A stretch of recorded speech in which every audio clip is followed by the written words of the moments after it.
잠시 후 소상공인 위기 사회적 복지를 위한 간담회가 시작될 예정이오니 출연자분들께서는 자리에 앉아주시고 원활한 진행을 위해서 휴대폰은 꺼주시거나 진동으로 전환주시면 감사하겠습니다. 오늘 간담회는 코로나 사태로 인하여 철저한 실내 방역을 마치고 마스크 착용과 거리두기 등 방역 수칙 준수에 의해 출연자분들만 모시고 유튜브와 페이스북으로 실시간 생방송되고 있는 관계로 약간의 진행이나 발언에 실수가 있다 해도 많은 이해 부탁드립니다. 그럼 지금부터 익산시 소상공인 간담회를 시작하겠습니다. 오늘 사회를 맡은 익산시 소상공인연합회 이사 문숙 인사드립니다.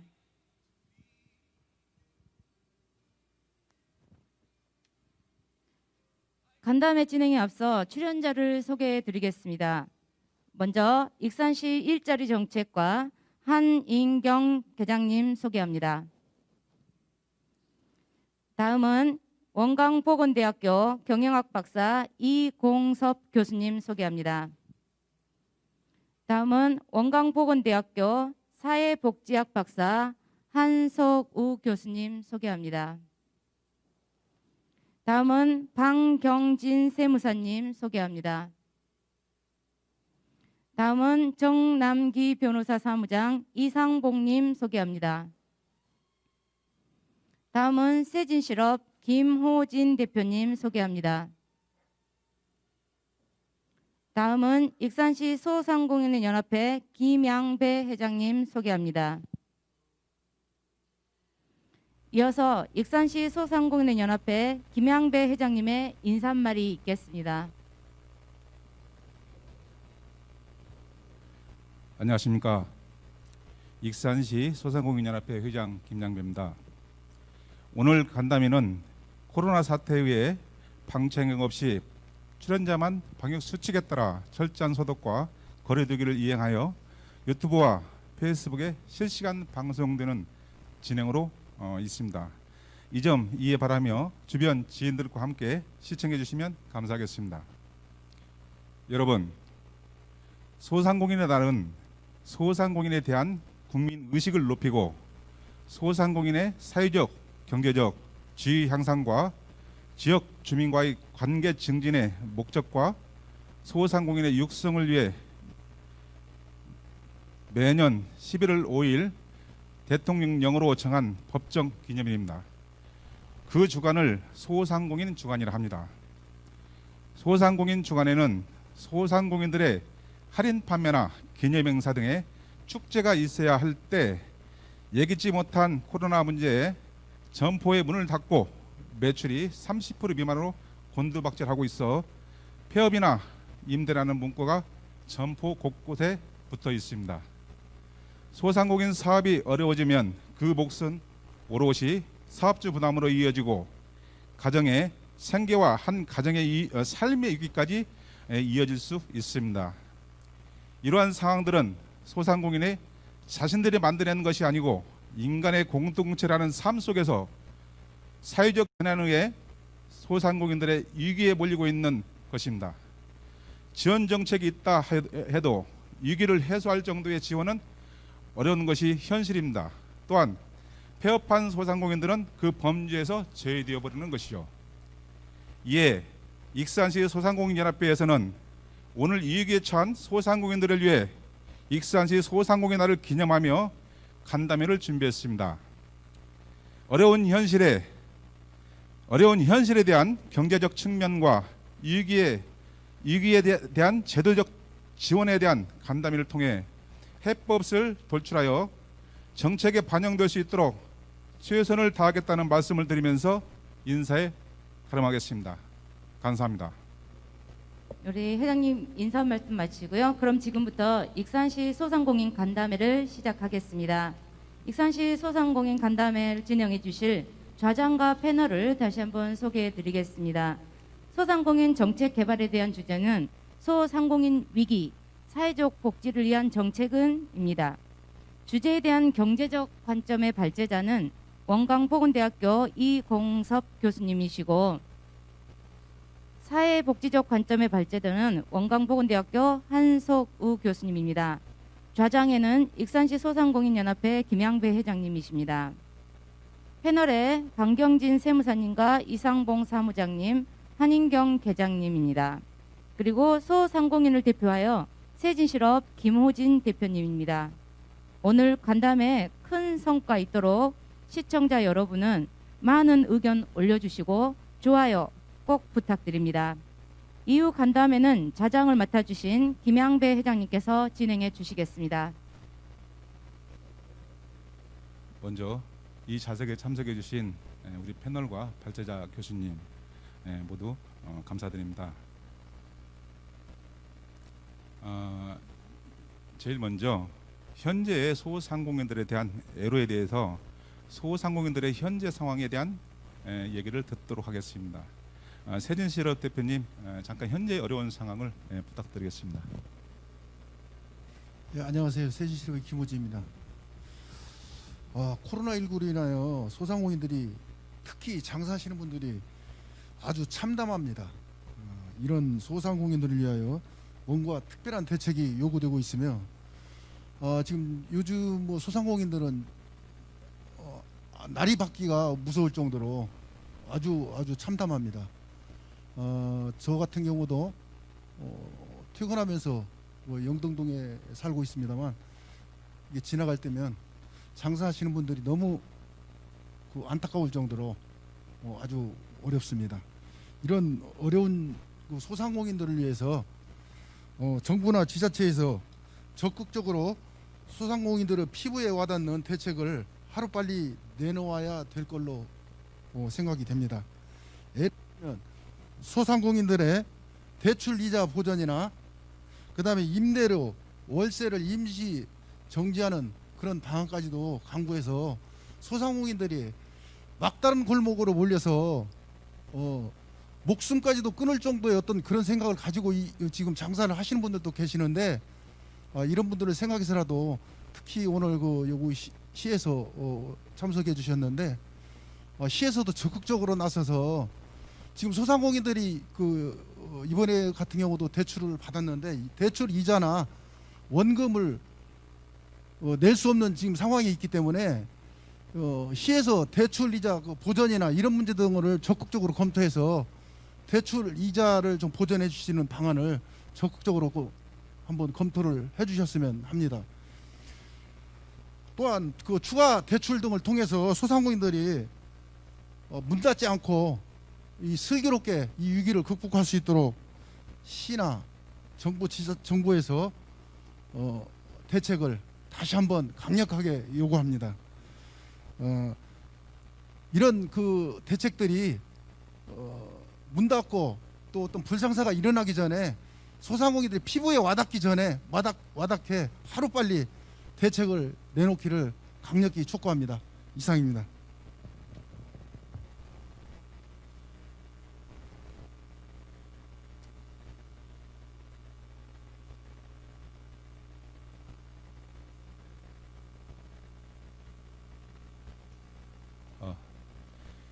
네, 현재 소상공인에 처해 있는 현실적인 입장을 우리 김호진 세진실업 대표님께서 진짜 피부에 와닿는 말씀을 해주신 것 같습니다. 이렇게 힘들고 어려운 게 현실이고 이 사항을 타개할 수 있는 방법을 찾기 위해 이 자리를 마련한 것 같습니다. 자, 그러면 현재 지금 익산시 소상공인들에 대해서 많은 정책과 지원에 대해서 고민이 제일 많으신 것 같습니다. 그에 따라 준비도 많이 하고 계시는데 일자리 정책과 소상공인계 한인경 계장님 말씀 한번 듣도록 하겠습니다. 네, 소상공인계장 한인경입니다. 우선 교수님들의 주제 발표 후에 먼저 제가 말씀을 드릴까요?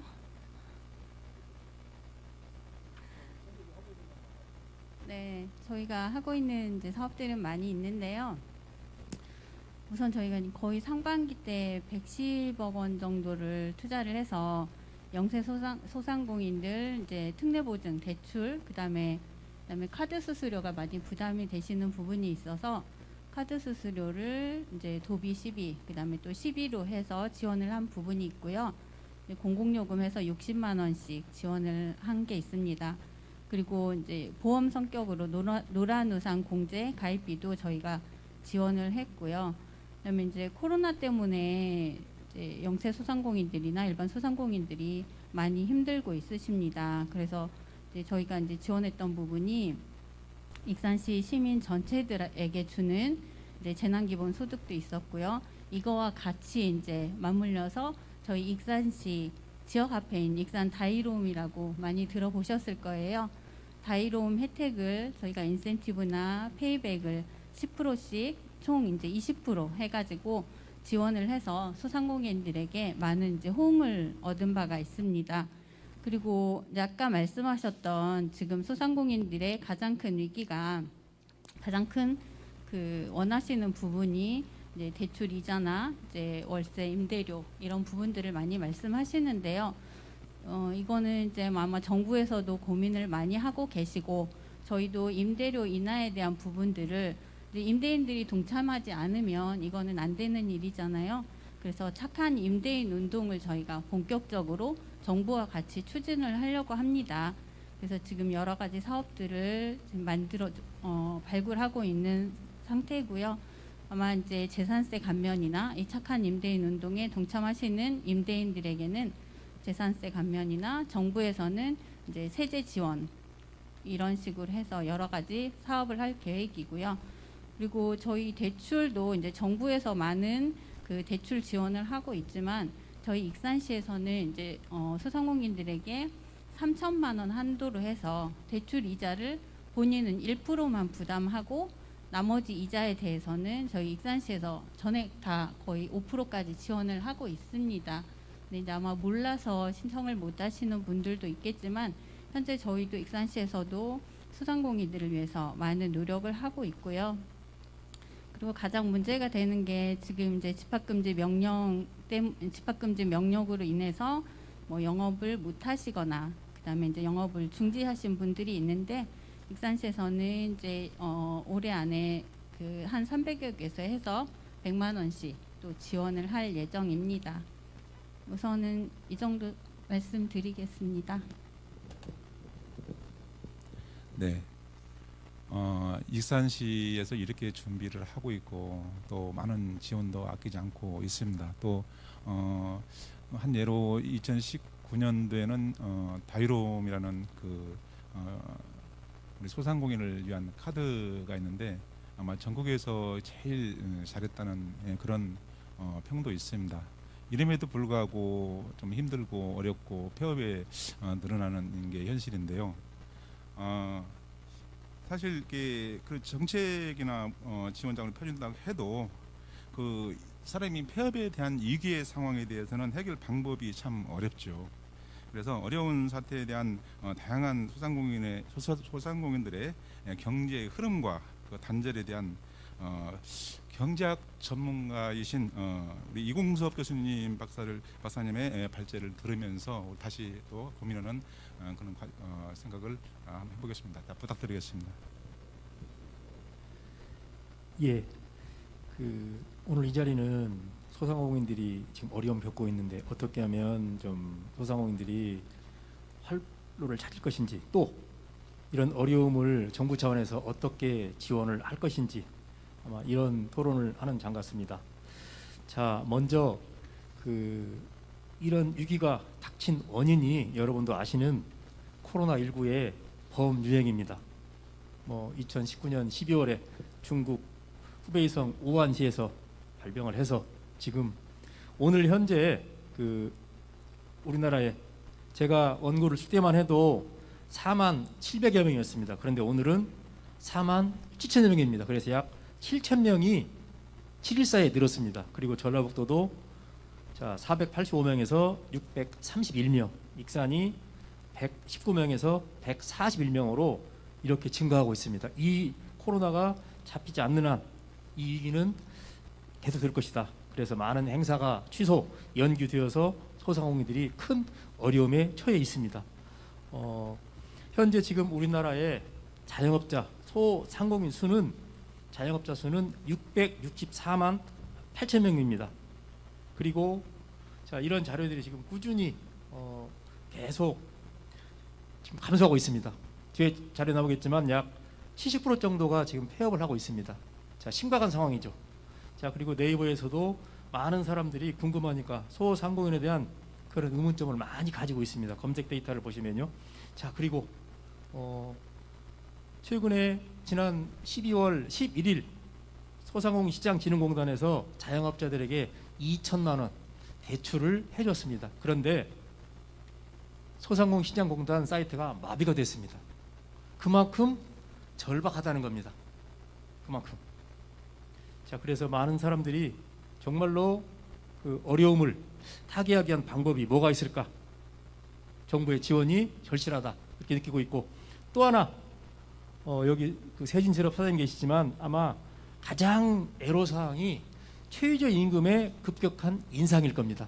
뭐 지금 올해는 시급이 8,590원, 내년에는 8,720원이랍니다. 그래서 많은 분들이 이 최저임금 때문에 사업을 접어야 되는, 그리고 많은 사람들이 자 일자리를 뺏기는 현실. 자, 그리고 체감 경기 지수, 자 심각합니다. 전통시장은 50% 이하이고 자영업자도 60%대입니다. 그만큼 자 최소한 100은 돼야 됩니다. 그래야 어느 정도 경기가 활성화되었다고 얘기를 할 수 있는데 67입니다. 아주 심각하죠. 이런 상황을 어떻게 해결할 것인가. 자, 그리고 지역별 이제 소상공인 수입니다. 전라북도는 11만 8천여 명의 소상공인이 있습니다. 자, 더 중요한 거. 자, 최근 5년 동안 자영업자의 개업, 폐업 현황입니다. 자료를 보시면 매년 약 한 120만 명 정도가 창업을 하고, 자, 80만 명이 폐업을 하고 있습니다. 그리고 작년에 약 72.3%가 폐업을 했다는 겁니다. 자, 그만큼 어려운데, 자, 올해는 더 폐업자가 많습니다. 제가 일전에 그 익산 모현동에 공영 주차장에 가봤습니다. 점심시간 아니었는데 주차장이 텅 비어 있습니다. 평소 같으면 그 주차장에 차가 가득합니다. 그만큼 어렵고 폐업자가 많다는 겁니다. 특히 그 중에서도 가장 폐업을 많이 하는 것이 숙박 음식업입니다. 81%입니다. 자, 그리고 도소매업 74.6%가 폐업을 하고 있다는 겁니다. 그런데 OECD 평균은 58%입니다. 우리가 그만큼 어렵다는 거죠. 자, 그리고 또 하나, 익산시 상권.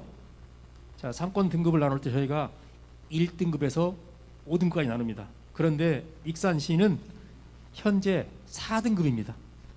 특히 성장성이 거의 제로에 가깝습니다.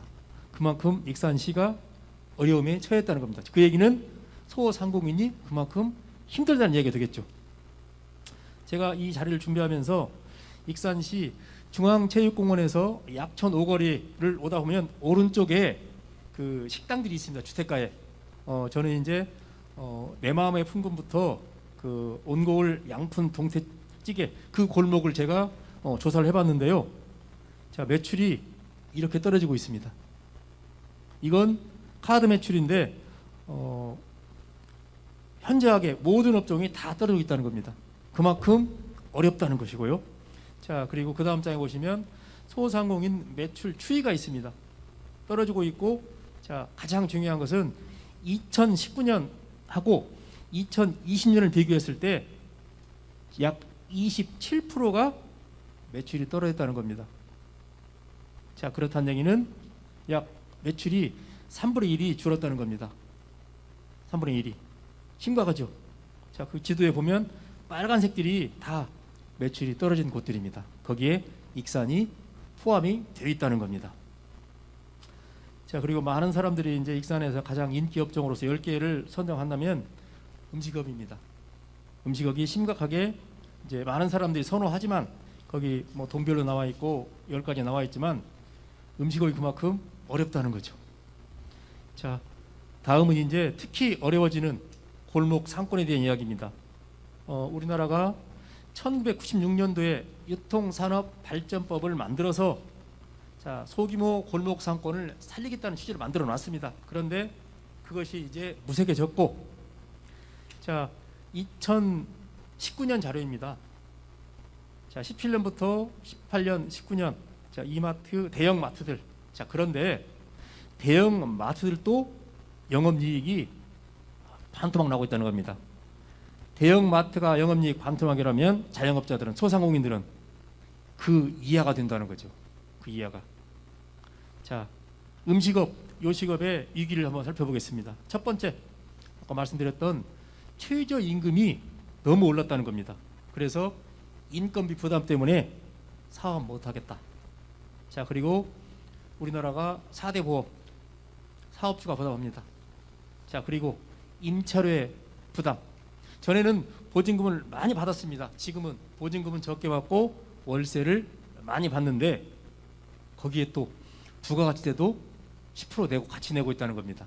그런 어려움. 그 다음에 재료비의 상승. 자, 그러나 제품의 판매 가격은 인상을 못한다는 겁니다. 왜? 경기가 너무 어려우니. 그러니 자영업자들은 3중고, 4중고에 시달리고 있는 거죠.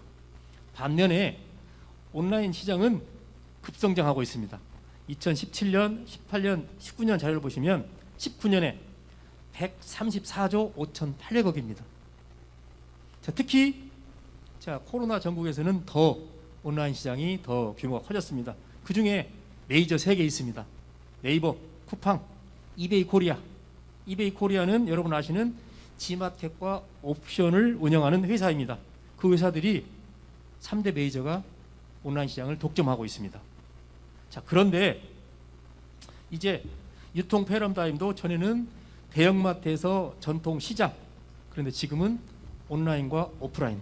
여기 계시는 소상공인들은 전부 오프라인에서 싸움을 하고 있는 사람들입니다. 자, 이렇게 시장이 변하고 있습니다. 자, 그렇다면 우리들이 어떻게 이 어려움을 타개할 것인가?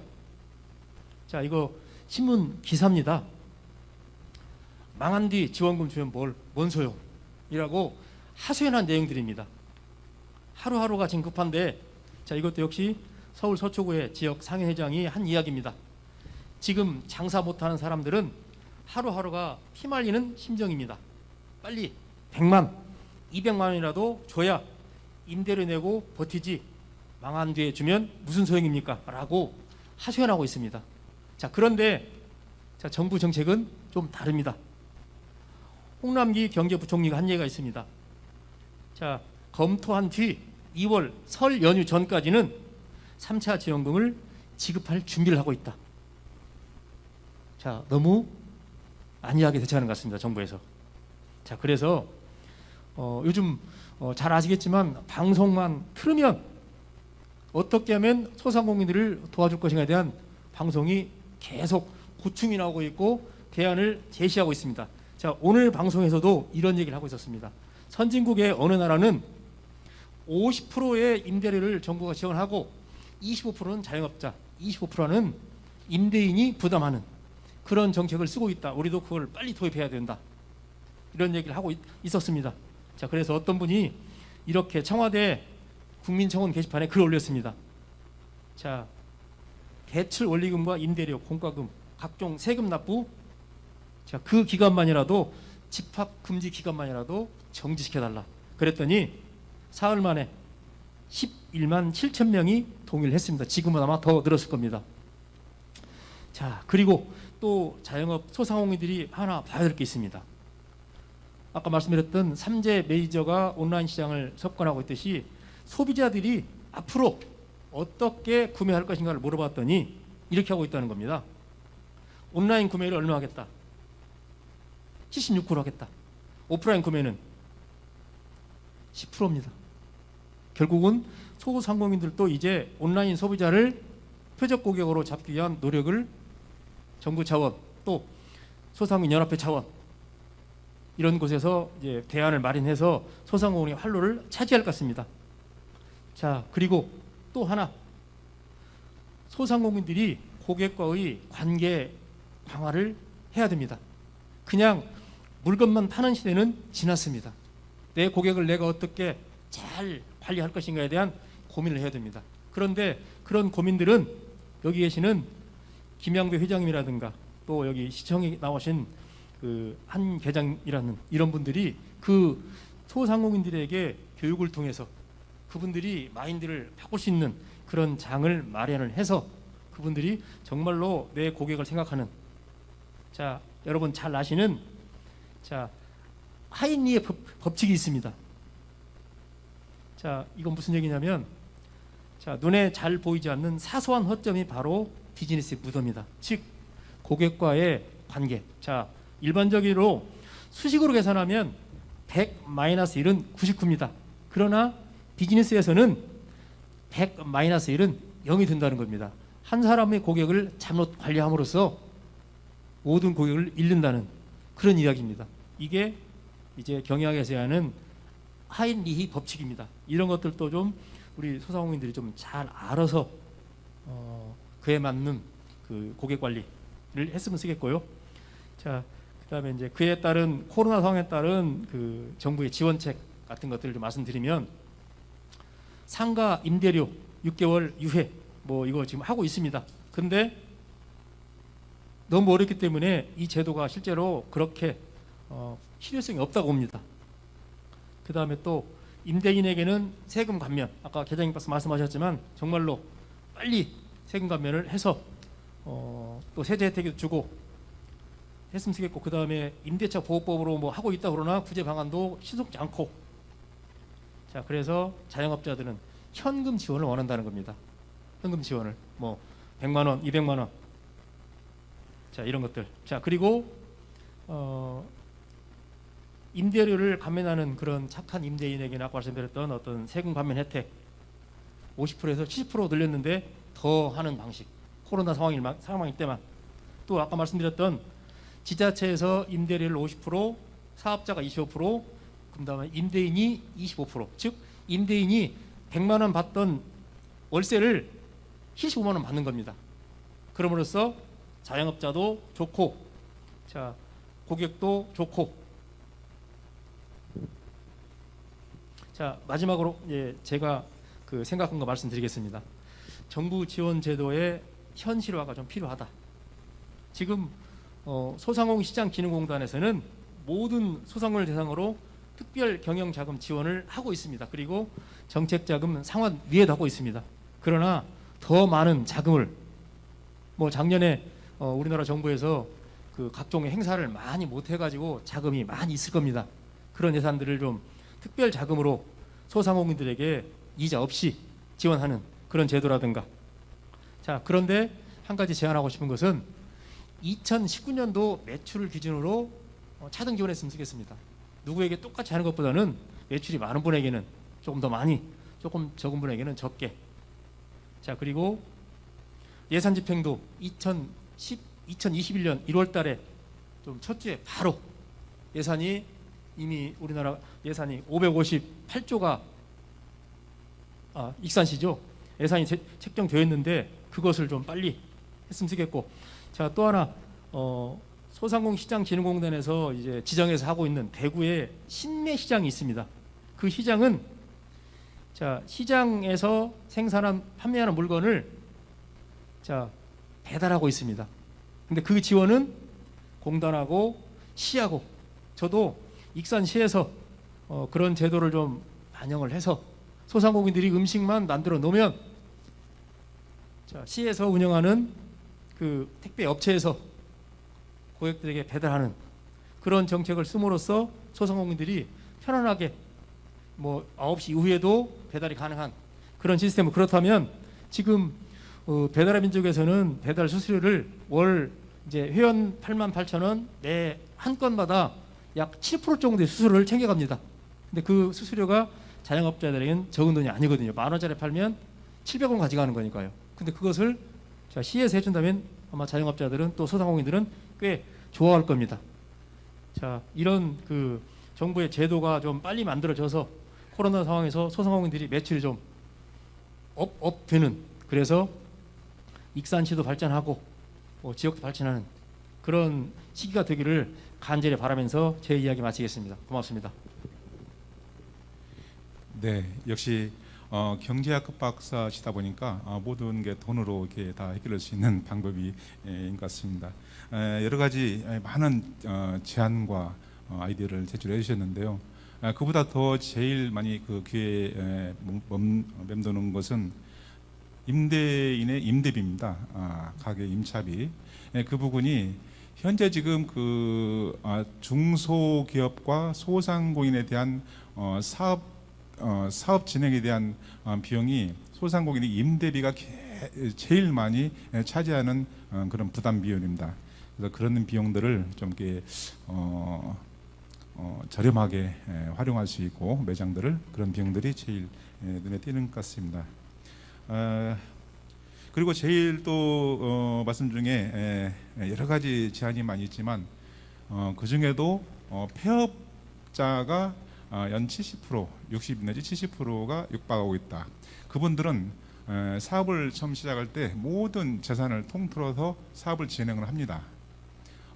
일부러 폐업을 내는 건 아니거든요. 근데 그 폐업하기 전까지 주변에 있는 지인들이나 가족들이나 친지들한테 최대한 자금들을 회수하고 정부 지원 자금은 역시 마찬가지겠지만 그것 또한 다 탕진할 때까지 밀어붙입니다. 그건 왜 그러냐면 먹고 살기 위해서 내가 생계를 유지를 해야 되고 내 가정에 대한 가장으로서 책임을 져야 되고 그런 부분들 때문에 그런 현상이 생기는 것 같습니다. 우리가 지금 이 시점에 고민해야 될 게 뭐냐면 그 폐업하고 있는 그 가게들의 그 어려운 위기 상황에 처해 있는 그런 분들의 어떤 지원책이 제일 절실하게 느껴지는 때입니다. 그런 어떤 절실하게 느껴지는 때에 우리가 어떻게 그 방법을 찾아볼까라는 그런 어떤 자리가 지금 이어가고 있는데요. 자, 이렇게 어려운 상황을 코로나 사태에서는 해결하기 제일 어려운 난관에 또 처해 있는 것 같습니다. 자, 폐업과 도산으로 소상공인의 이익의 가정에 대한 경제적 지원 등에 가능한지 또 사회복지 관점에서 알아봤습니다. 원광보건대학교 사회복지학과 박사이신 한서우 교수님 말씀 들어보도록 하겠습니다. 네, 김양배 회장님 말씀하신 대로 폐업이 심각한 문제인데 코로나19로 인한 그 소상공인의 어려움이 이제 최근 부각되면서 이제 사회 문제화 되고 이에 따라서 그 위기 지원을 위한 많은 제도들에 대해서 공론화가 되고 있습니다.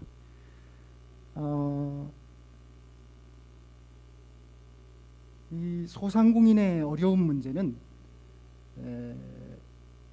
코로나19가 확산되는 2020년의 문제가 아니고 과거에서부터 이 문제는 지속되어 왔었습니다. 그래서 이제는 이 소상공인의 문제를 사회복지적 접근이 필요하다라는 부분에 대해서 이미 여러 단체나 기관들에서 논의를 하고 있는 걸로 알고 있습니다.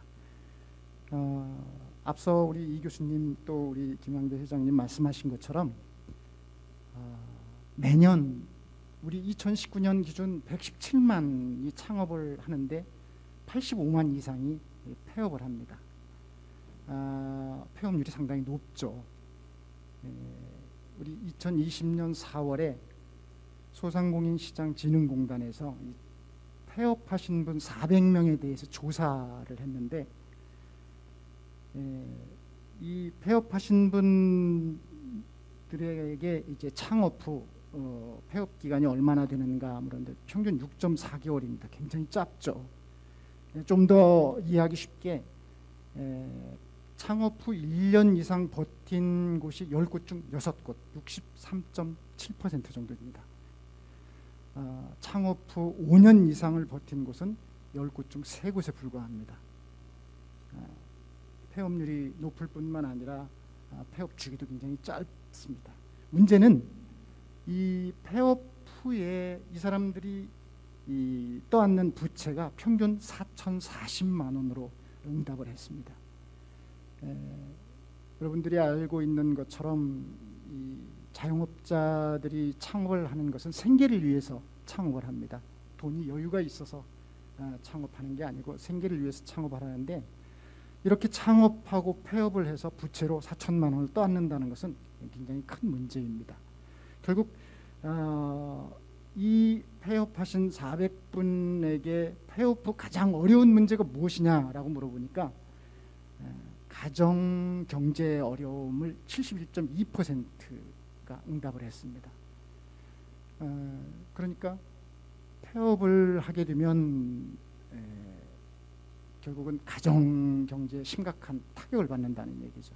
뭐 가정 불화라든지 그 이상의 또 다른 사회 문제의 근원이 될 수 있다는 얘기입니다. 자, 이렇게 소상공인의 어려움은, 즉 폐업과 직결되는 이 어려움은 단순하게 볼 수 있는 부분은 아니죠. 근데 지금 이러한 통계들이 사실 코로나 사태가 일어나기 이전, 2020년 이전, 2019년도 이전의 통계들이죠. 이 코로나 사태가 발발된 2020년도에는 폐업의 수는 100만 이상이 예측된다고 합니다. 창업은 줄고 이제 폐업은 더 늘었겠죠.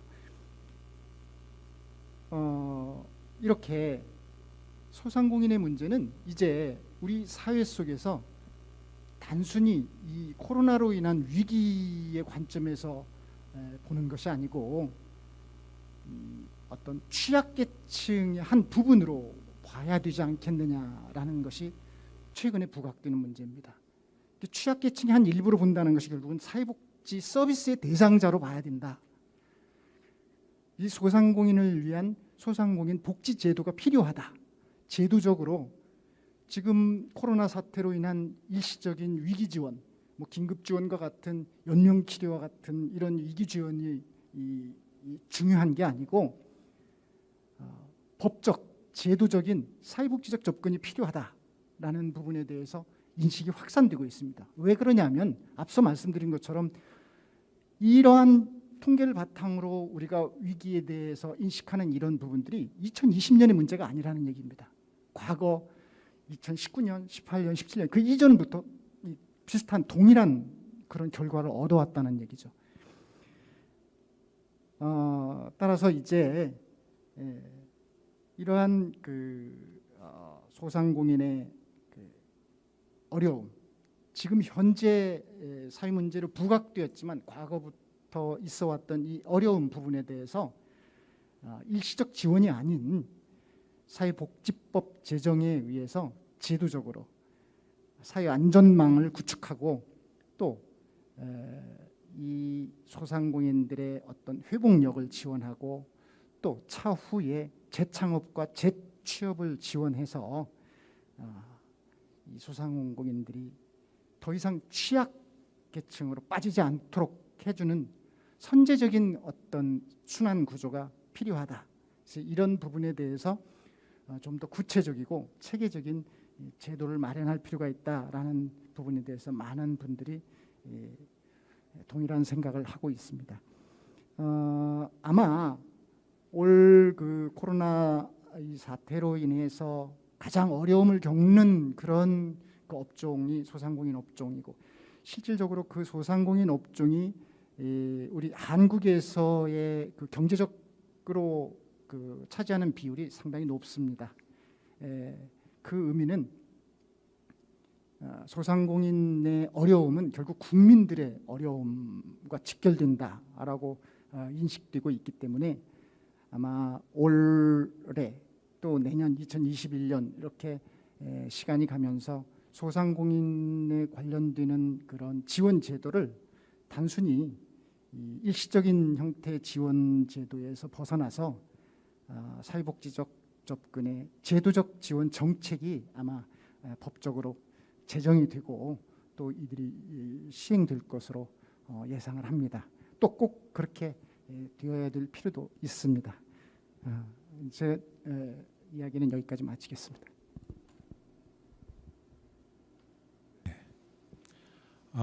우리 한석우 교수님께서 말씀하신 내용은 선제적인 그 제도가 구축이 돼야 되고 앞으로 소상공인도 사회복지 측면의 대상으로 봐야 된다라는 말씀을 해주셨습니다.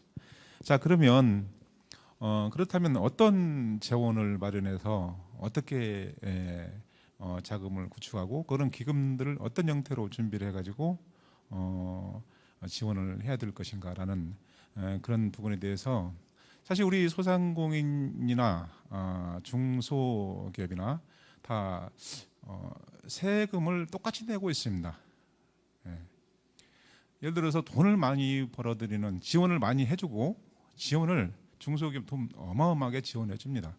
돈을 많이 지원해 주고 그 돈으로 지원해 준 돈으로 돈을 벌었지만 그 돈으로 세금을 내면 되는 건데 소상공인들은 자기 재산을 주변에 있는 자기 재산을 담보로 자기 신용을 담보로 아니 주변에 있는 어떤 지인들의 어떤 그런 자금을 가지고 사업을 하면서 내는 돈이 지원을 받는 기업이나 똑같습니다.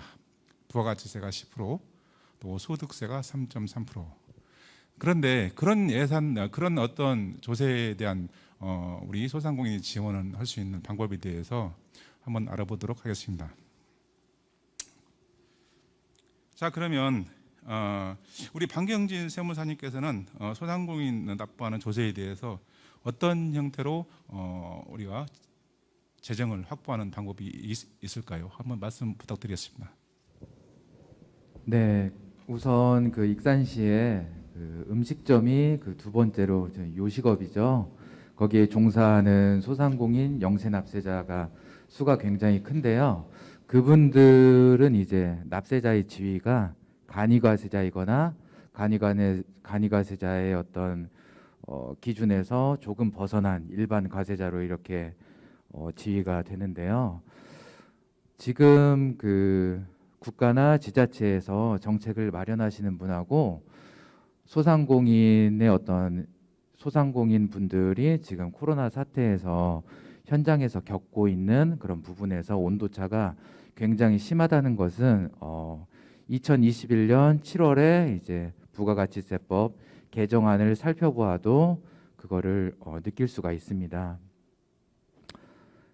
간이과세자에 대해서 말씀을 드리자면요, 8천만 원 미만, 또 4,800만 원 미만인 경우에는 간이과세자의 그 납세 의무가 면제되고, 또 이런 부분까지 금액이 상향된 부분은 좋은데요. 이 부분은 특정하게 코로나로 인해서 급작스럽게 변화된 것이 아니라 그 이전의 기준 금액이 굉장히 오랜 기간 동안 현 상황에 맞지 않는 그런 기준이었어요. 그래서 올라간 것이라고 생각을 하고요. 이렇게 간이과세자를 금액을 상향을 해줘서 세부담 부분에 있어서 부담을 덜어주겠다, 이러한 것을 표방하고 있는 개정안의 그 내용에는 상당히 납득할 수 없는 부분이 있습니다. 대표적으로는 저희 나라 이제 사업자분들의 어떤 신용카드 포스기를 통해서 신용카드 매출이 여과 없이 노출이 되는데, 신용카드 매출로서 발행되는 그런 세액공제에 대해서 전에는 간이과세자의 음식점이나 숙박업에 대해서 매출 총액에 대해서 2.6%를 세액공제를 해줬다면은 그 부분이 사라지고 1.3%로 간이과세자의 업종에 관계없이 통일을 했다는 것 하나 하고요. 아까 말이 나온 그 요식업 부분에서의 이제 매출의 어떤 모습이라고 하면은 재료가 되는 그 농수산물을 구입을 해와서 가공을 해서 최종 소비자에게 판매가 되는 것이죠. 그 부분을 이제 면세 부분에 대해서 매입세 공제를 해주지 않아야 되는데 매입세 공제인 것처럼 의제해서 세부담을 줄여주겠다, 이 부분이 또 사라지게 되었습니다. 따라서 간이과세자를 위해서 영세납세자 세부담을 줄여준다는 취지하에 2021년도에 개정되는 부가가치세 부분에 대해서 뭔가 이렇게 취지와 그 실 내용이 매치가 안 되는 이런 부분이 좀 개선되어야 되지 않나 생각하고요. 소상공인 영세납세자는 아까 말씀드린 대로 요식업을 대표적으로 설명드렸지만 최종적으로 최종 소비자를 상대로 영업을 하시기 때문에 어떤 단계를 거쳐가서 부가가치가 창출되는 거래라고는 할 수 없죠.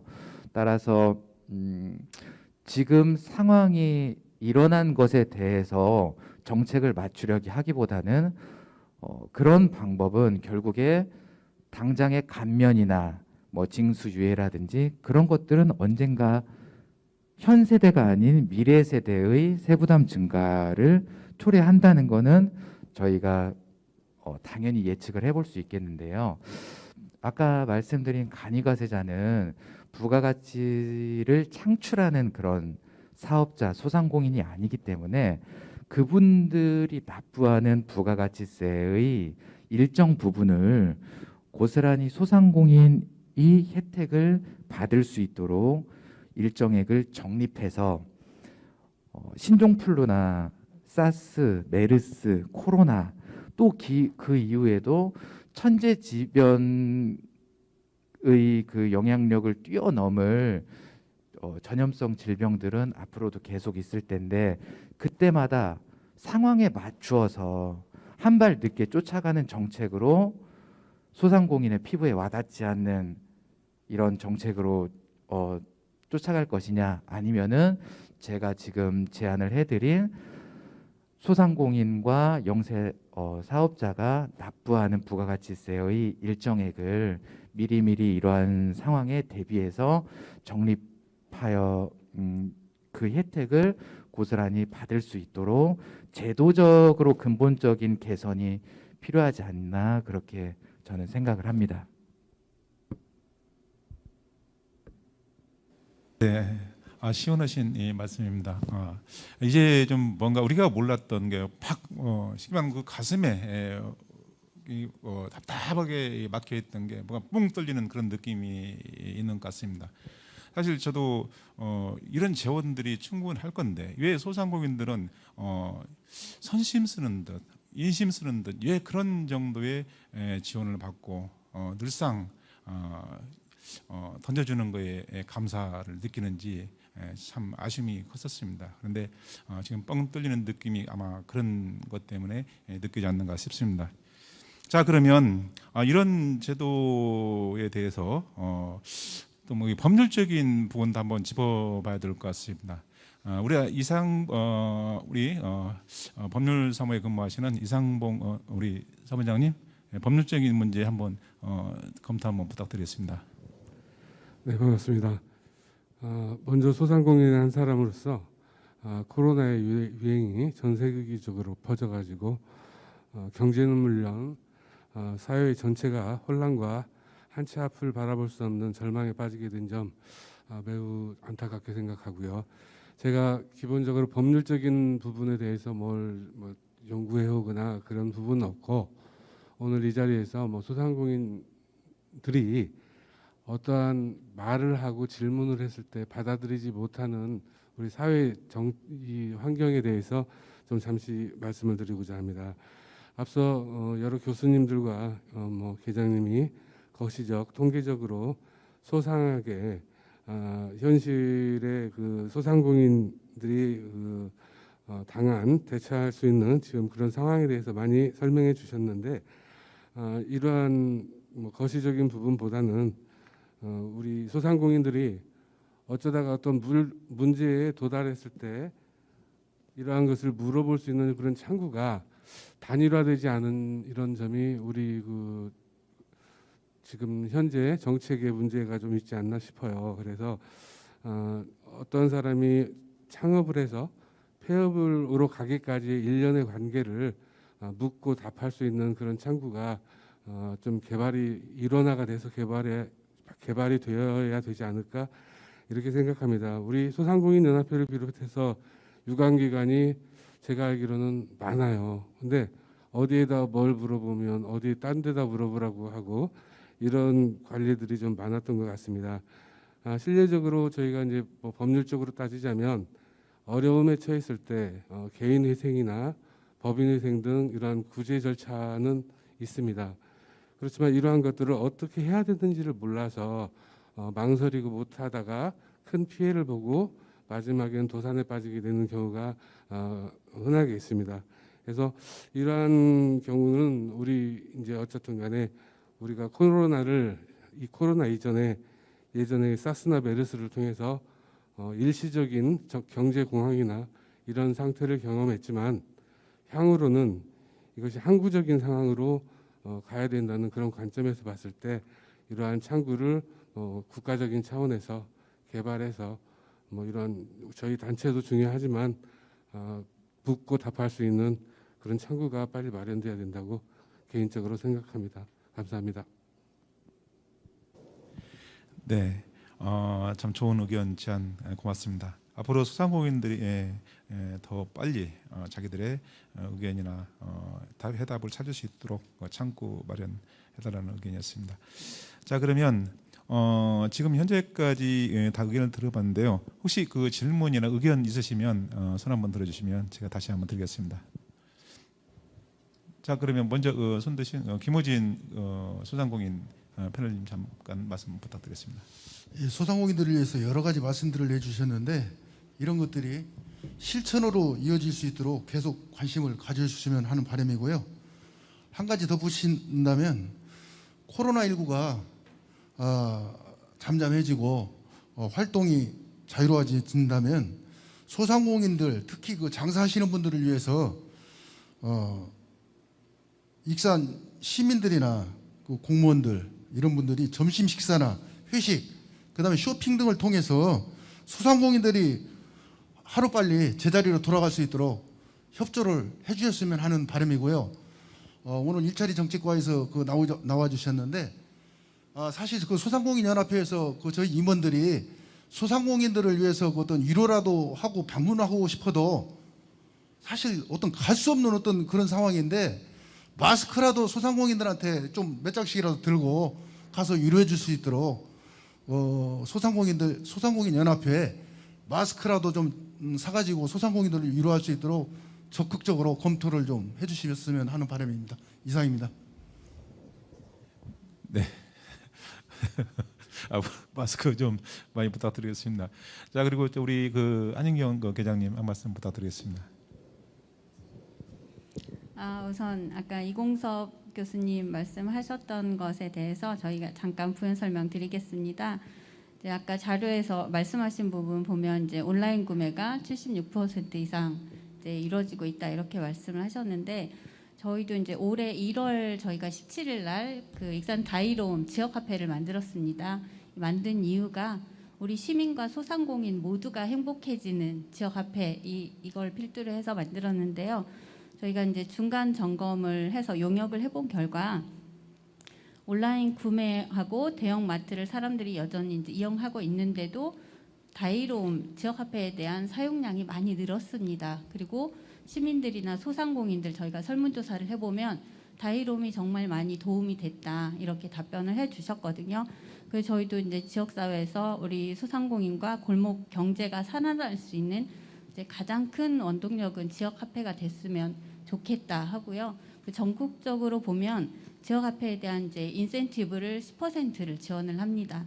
근데 저희는 10%에다가 플러스해서 쓴 금액에 대해서 그 페이백이라고 해서 10%를 더 주고 있습니다. 그러니까 전국적으로 봤을 때 이제 많은 가장 큰 혜택이라고 저희가 볼 수 있고요. 그래서 이제 이 지역 화폐 다이로움으로 인해서 소상공인들과 시민들이 다 좀 활력 있는 익산을 만들 수 있도록 했으면 좋겠고요. 그리고 한서구 교수님 말씀하신 것 중에 이제 이 소상공인들도 사회복지적 접근이 필요하다 이렇게 말씀을 하셨어요. 저도 이제 많이 공감이 되는 말씀이고, 근데 이제 아시다시피 이 행정에서는 대응이 참 많이 좀 떨어집니다. 좀 늦게 대응이 되는 부분이고요.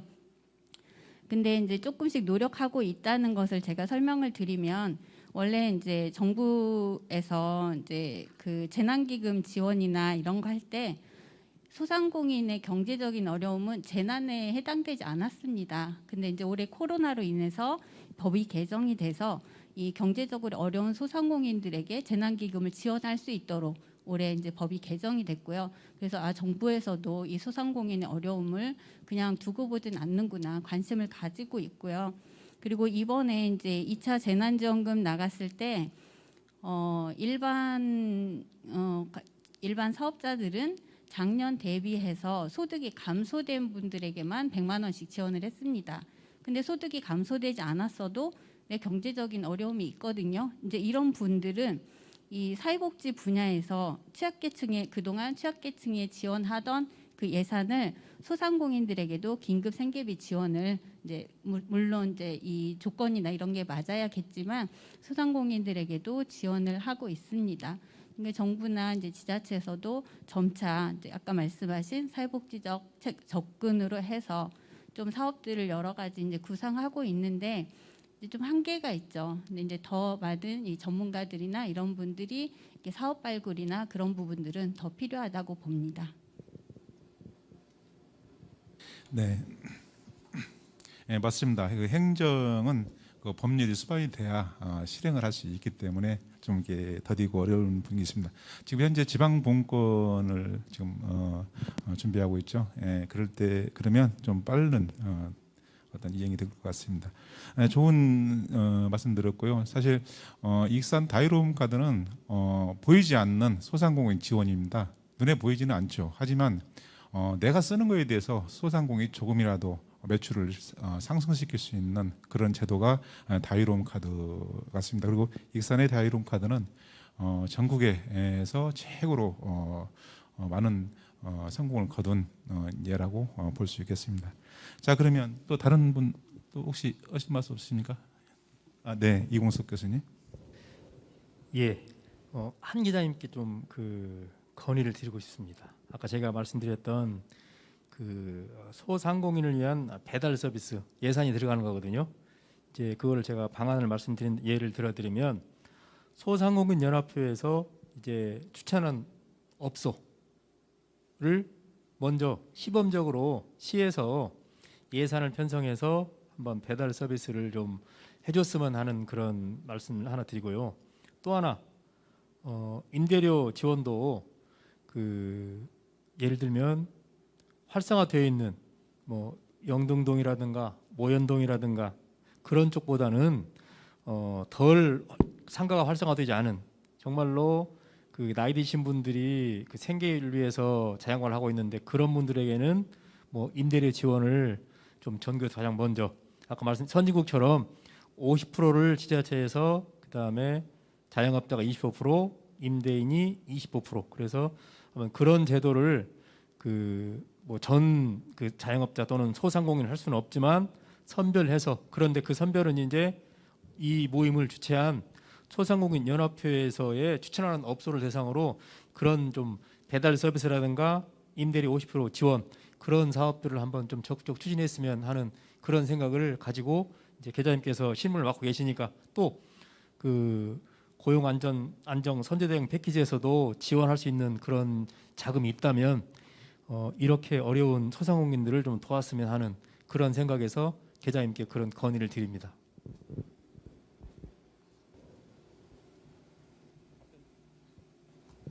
네, 이제 교수님 말씀하신 부분들이 다 저희가 고민하고 있는 부분들입니다. 네, 배달 앱에 관해서도 저희가 이제 외부적으로 크게 아직 표출이 되진 않았지만 시장님께서도 정말 많이 관심을 가지고 계시고 이걸 어떻게 풀어나가야 될까 많은 고민을 하고 계시는 부분이고요. 임대료 지원 부분도 저희가 아까 말씀드렸듯이 이제 착한 임대인 운동해서 저희가 이제 상권별로 같이 협력하고 이제 재산세나 이런 부분들을 혜택을 줄 수 있는 방안들을 검토를 하고 있고요. 이제 이 정부에서도 이게 임대료 지원에 대한 찬반 논란이 크지 않습니까? 임대료를 직접 지원하는 게 이게 정말 효과가 있을 것인가? 그러면 일반적인 이 임대료를 지원받는 사람과 못 받는 사람들의 또 그런 부분들도 문제가 되는 부분들이 많고요. 그러니까 저희도 이제 어쨌든 저희가 있는 이유는 소상공인들에게 도움을 주기 위해서 있으니까요. 가장 좋은 방법이 뭘까 좀 고민을 많이 하도록 하겠습니다. 네, 지금까지 발제된 내용과 오늘 주제에 대한 내용을 같이 간담회를 가져봤는데요. 제일 중요한 것은 모두가 잘 살면 문제가 없습니다. 잘 살지 못하고 어려운 일들이 발생하기 때문에 서로 같은 대화를 통해서 그 그 해법을 찾기 위한 자리를 만드는 겁니다. 그리고 우리가 살고 있는 지역에서 모두가 다 행복해야 이 지역의 인구가 늘어날 수도 있는 겁니다. 모든 정책이 현 국민들과 지역 우리 지자체에 계시는 모든 분들께 혜택이 들어가야 되겠습니다. 지금까지 소상공인 위기, 어려운 소상공인들에게 정책적 지원 방안에 대해 간담회를 가졌습니다. 결론은 이런 것 같습니다. 소상공인은 국가나 지방자치단체에서 인간다운 삶에 대한 보장을 위해 노력해야 합니다. 그러나 현재와 같은 재난 사태에서 대비하지 못한 것이 아쉬움이 많습니다. 이에 소상공인 복지를 위해 소상공인이 납부하는 부가세 등의 조세에서 일정 금액을 재원으로 적립하여 폐업 등의 위기에 처한 소상공인의 최저 생계비를 보장해야 한다로 결론이 난 것 같습니다. 이에 소상공인연합회는 정책에 반영이 될 수 있도록 노력하겠습니다. 자, 지금까지 말씀해 주신 분들 고맙습니다. 이상으로 간담회를 마치겠습니다. 수고하셨습니다. 감사합니다. 네, 익산시 소상공인 간담회 자장을 맡아주신 김양배 회장님과 오늘 토론에 출연해 주신 모든 분들께 큰 박수 부탁드립니다.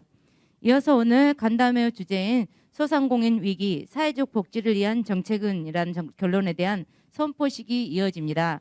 잠시만 기다려 주시기 바랍니다. 선포식은 익산시 소상공인연합회 김양배 회장님께서 해주시겠습니다. 시청자 여러분께서는 회장님의 선창에 따라 호청해 주시기 바랍니다. 회장님은 앞으로 나와 주시기 바랍니다. 오늘 간담회를 가졌습니다. 이 간담회에 대한 결론에 대해서 앞으로 익산시 소상공인연합회는 어떤 형태로 우리가 이것을 이행할 건지에 대한 선포식을 갖도록 하겠습니다. 소상공인의 위기, 소상공인 기금 마련으로 복지 대책을 마련하라. 소상공인의 납부 조세에서 일부 기금을 조성하여 사회적, 경제적으로 어려워진 최저 생계비를 지원하라. 소상공인 복지 정책이 마련될 때까지 익산시 소상공인연합회는 전국 소상공인들에게 함께할 것을 선포합니다. 이상 마치겠습니다. 네, 이상으로 2020년 익산시 소상공인의 간담회 선포식을 마치겠습니다. 잠시 후 4시부터 익산시 소상공인의 날 기념식이 유튜브와 페이스북으로 실시간 생중계되오니 많은 관심 바라며 함께해 주시기 바랍니다. 감사합니다.